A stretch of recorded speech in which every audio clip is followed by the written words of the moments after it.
মানুষ অসহায় মানুষের কাজ করে দিন আনে দিন খায়।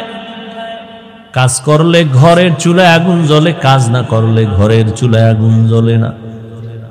ওই আল্লাহর বান্দা প্রতিদিন কাজ করে সন্ধ্যাবেলা টাকা নিয়ে বাজারে যায়, কিছু বাজার করে ঘরে আসে, কোন রকম সংসার চালায়। আজ বাজারে গিয়ে একটা আওয়াজ শুনি, আমার আল্লাহর কালাম পাওয়া যায়, আল্লাহর কোরআন পাওয়া যায়। এটা যদি ঘরে রাইখা দেও, ঘরের মধ্যে অনেক বরকত হবে।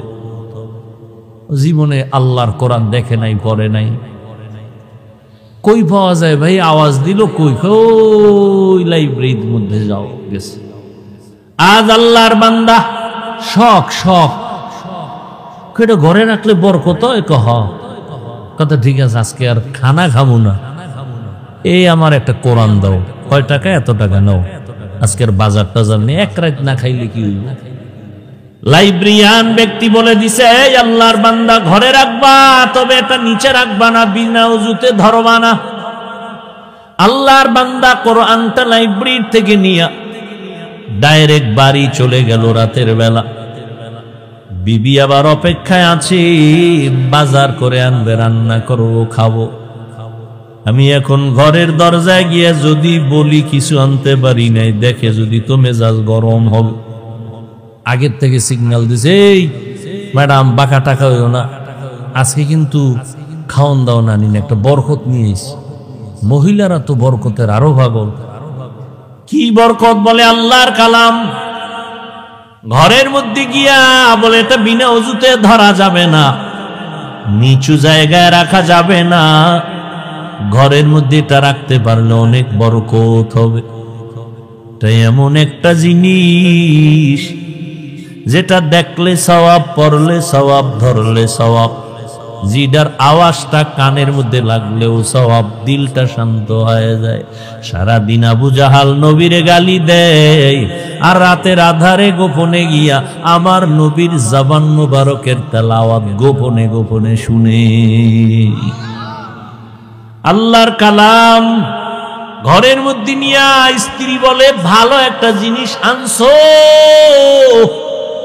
তবে অন্তরে ভয়, এটা তো উঁচা জায়গায় রাখতে হবে। আমরা তো বড় গরিব মানুষ, উঁচা জায়গাও নাই, ছোট একটা ঝুপড়ি ঘর, এখানে এই জিনিসটা রাখার মতো কায়দাই নেই। বিবি দিনদার, স্বামীরে পরামর্শ দেয়, পেরেশানি দূর করে দেয়। আর আমগো আম্মা জানেরা পেরেশানি খেলি বাড়ায়, হুদা জায়গায় একটা টেলিফোন করে একটা পেরেশানি দিয়ে রাখে। আল্লাহর বান্দি বলে, দরকার নাই, বেয়াদবির থেকে বেঁচে থাকি, কাল সকাল বেলা না হয়, এখন পারলে ফিরাইয়া দাও। এখন পারবো না, কালকে দিতে হবে। কয় এটা ফেরত দিয়ে সঙ্গ করে রাখা যাবে না, রাখার জায়গা নেই, তাই হুদা এটা নিয়ে একটা বড্ড আর তলে ভরুম, এটা দিও। আচ্ছা ঠিক আছে, কালকে দিব, আজকে কি করা যায়? আজ রাতটা তো অন্তত রাখতে হবে। কেমনে রাখবো?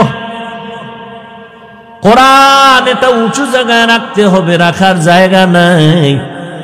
কি করা যায়? আল্লাহর বান্দি, ঈমানওয়ালা বান্দি, দ্বীনের মুহাব্বতওয়ালা বান্দি ডাক দিয়া কয়, স্বামী আমার, আমি একটা পরামর্শ দেই, দেখেন হয়নি কি? অর্ধরাত্র আমি মাথায় নিয়ে কোরআনটা দাঁড়ায় থাকবো, আপনি ঘুম যাবেন। বাকি অর্ধরাত আমি একটু বিশ্রাম করব, আপনি মাথায় নিয়ে দাঁড়ায় দাঁড়ায় কোরআন পাহারা দিল। স্বামী বেচারা ডাক দিয়ে কয়, আল্লাহর শুকর, তুমি যেহেতু রাজি হয়ে গেছো, অর্ধরাত্র আজকে না ঘুমাইলে কি হবে, আমি কোরআন মাথায় নিয়ে দাঁড়ায় থাকব। দুইজনেই সিদ্ধান্তে এক হইয়া টাইম ভাগ করে অর্ধরাত আল্লাহর বান্দা মাথায় কোরআন নিয়ে দাঁড়ায় আছেন, বাকি অর্ধরাত স্ত্রী মাথায় কোরআন নিয়ে দাঁড়ায় আছে। ফজরের আজান হয়ে গেছে, একজন একজন ওযু বানাইয়া যায় নামাজে নামাজ পড়লেন। নামাজের পরে বলে, এটারে ফেরত দিয়ে আসো, বেয়াদবি হবে, আল্লাহ বেজার হয়ে যাবে। স্বামী বলে যে আনলাম কষ্ট করে টাইনা দিয়ামু, ভিতরে কি একটু দেখি। খুইলা টুইলা দেখলাম না কি ভিতরে।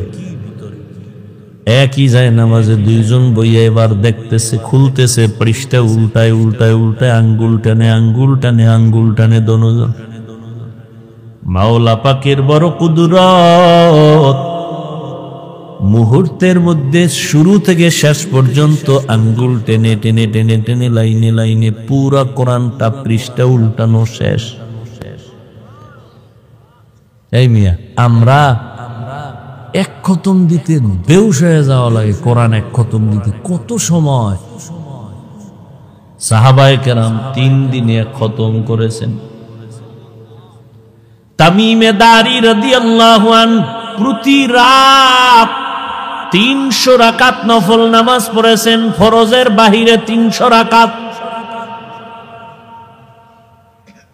সুবহানাল্লাহ তো কইছেন, বাসায় একটু হিসাব করেন দিয়ে এটা কেমনে সম্ভব? সুবহানাল্লাহ তো বলছেন, হিসাব করেন বাসায় বইয়া শুইয়া শুইয়া 300 রাকাত কেমনে সম্ভব? আল্লাহ কয় আমি আল্লাহর কুদরতের দ্বারা সম্ভব। সময়ের মধ্যে আমি বরকত দেই। সময়ের বরকত এটা ধরা যায় না, বুঝার জিনিস, অনুভব করার জিনিস। এটা ক্যালকুলেটর কম্পিউটারে হিসাব মিলবে না।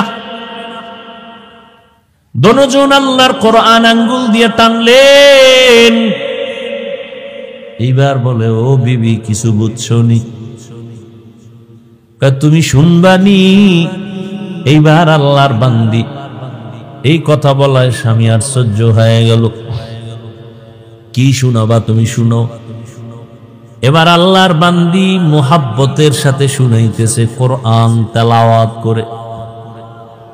আমার মাওলা কোরআনের নূর তাদের সিনার মধ্যে ঢুকায়া দিয়েছে।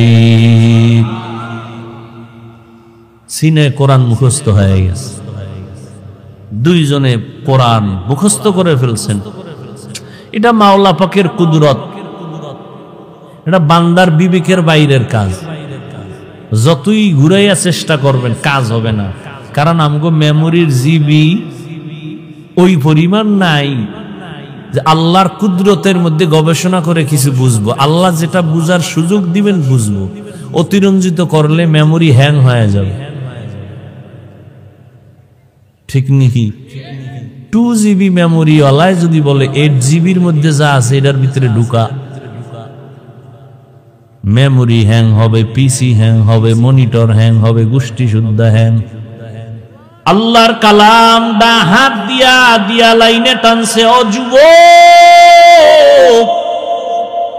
ও পর্দার আড়ালের আম্মা জানেরা, ও বৃদ্ধ বাবাজি, মাওলার কোরআনের বয়ান শুনতেছে। শুনতে শুনতে শুনতে শুনতে বয়স বুড়া হয়ে গেলেন, দাড়ি পেকে গেল, মরণের ভাব। রমাজানুল মোবারকে তারাবির নামাজ পড়েন, খতম পড়েন, কোরআন শুনেন। কপাল বড় খারাপ, একটা দিনও খুইলা দেখলেন না মাওলার কোরআনের ভেতরে কি। কপাল বড় খারাপ। সেই ছোটবেলার থেকে কোরআন কোরআন শুনতেছেন, বয়ান শুনতেছেন, কোরআন তেলাওয়াত শুন, একটা দিন দেখলেন না যে দেহি তো ভিতরে কি আছে। এত সুন্দর কিতাব যেটা এত বরকত, এত সওয়াব, দেখলে সওয়াব, শুনলে সওয়াব, পড়লে সওয়াব, ধরলে সওয়াব। একদল আল্লাহর বান্দা টুপিওয়ালারা বলে কোরআনের অর্থ না জেনে পড়লে লাভ নাই। এরা ধোঁকাবাজ, এরা বাতিল। বরং রমজানে পড়বেন আরো বেশি সওয়াব। রমজানে আল্লাহর সেই পবিত্র কালাম মহাগ্রন্থ আল কুরআন, কি মহিমা এ মাসেই হয়েছে তার আগমন। আল্লাহর সেই পবিত্র কালাম মহাগ্রন্থ আল কুরআন, কি মহিমা এ মাসেই